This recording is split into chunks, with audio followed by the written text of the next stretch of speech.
How do you heal from a toxic relationship? Let's talk about it. So, I don't know too many people at all on any level, any echelon of people that I do know. I don't know anyone who has not had a toxic relationship, whether they were born into it in their family, whether somehow it was a business relationship, romantic relationship, even church relationships. There is toxicity in the earth. And of course, it would be because we are living in a fallen earth right now, in a fallen world.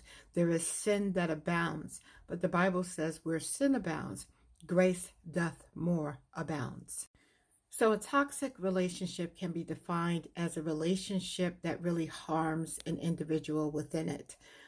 It can, oftentimes, it has a lot of manipulation and a lot of control, a lot of intimidation tactics that are used in order to keep one in that party, to keep them oppressed, to keep them fearful, to keep them close, but at the same time, to keep them in a broken state because somehow their brokenness adds to or strengthen the person who is the offender.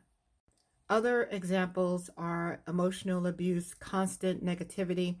Gaslighting is a huge thing. And there is a lot of other things that can be categorized as part of that toxic relationship. But let me just mention gaslighting for a minute, because when a person who's gaslighting, usually they're trying to get out of a moment, trying to create some type of false illusion for the person to believe, even to the point of making that person not believe in the reality that they're experiencing. And we have seen that on a massive level. We've seen it in celebrityism. We've seen it in our governmental system, especially in the last administration under Biden. We've seen it in several various ways on a massive level where you're being told, no, this is really good when you know it's bad, or this is really bad when you know it's good. And so we've seen that. And gaslighting produce it for the person who has been, or the person who's the victim of it.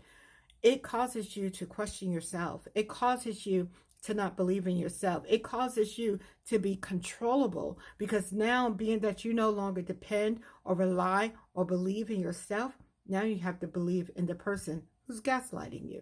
So let's talk about various types of relationships, because I think when it comes down to the job sector, it's really as simple as finding a new job.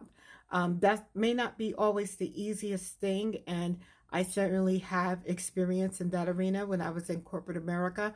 But you can remove yourself from that. Now, here's the thing, because regardless of where you remove yourself from, let me back up. You have to remove yourself from the environment that's hurting you. And what tends to happen to the victim of that is they keep on trying to get the same environment hurting them to heal them. It will never happen.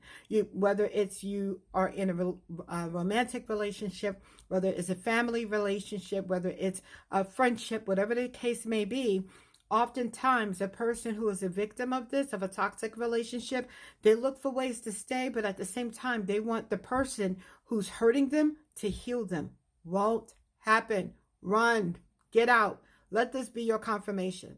And this becomes even more stickier when you're looking at family, when you're looking at those type of family bonds, because of what we believe and because of, it's family, and you want to stay a part of your tribe.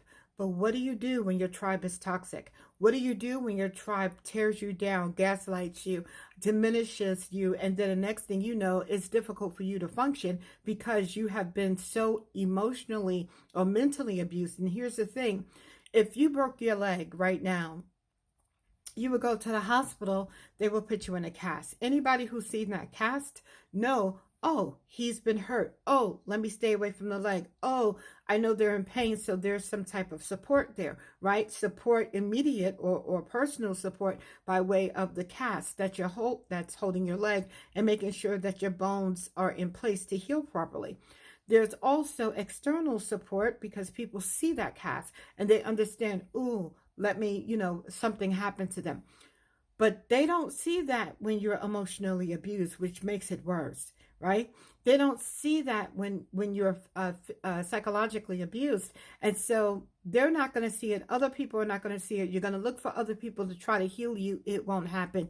Get out, because it diminishes you, it drains you, it makes you question every decision. Next thing you know, you are handicapped, you're debilitated because you don't trust you. That's how sinister this is.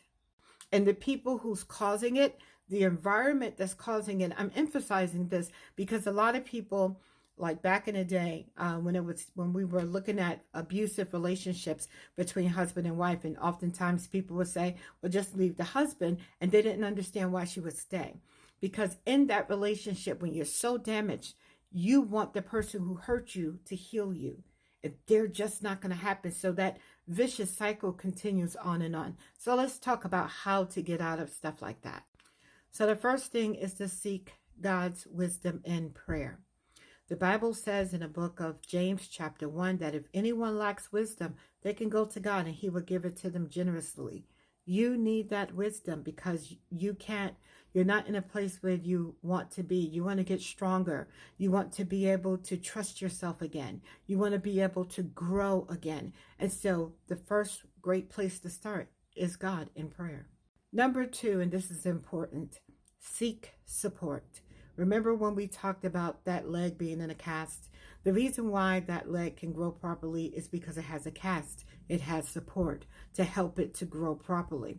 And so seek support by people externally. So whether it is, another group of friends or a church, or even you may have to go to therapy or group therapy, something to that extent, but you have to begin to focus on healing you, growing you, because so much has been taken away from you. Number 3, after seeking God's wisdom and getting that support, now you can begin to set boundaries for yourself, which is something that you probably haven't done or that you haven't really stuck to. Set those boundaries for you. You are certainly worth it. And now you're going to start seeing it because you're seeking God's grace. You're seeking his face. You're seeking wisdom. You're gaining support of other people. And it's okay if you don't have the family members or the friends. You can get that support by way of the medical community, in terms of therapy.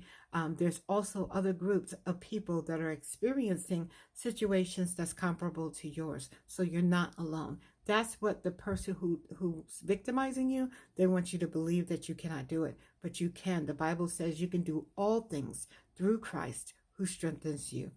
Number 3 or 4, begin to take those steps forward. If you have to exit, begin to create that plan for yourself.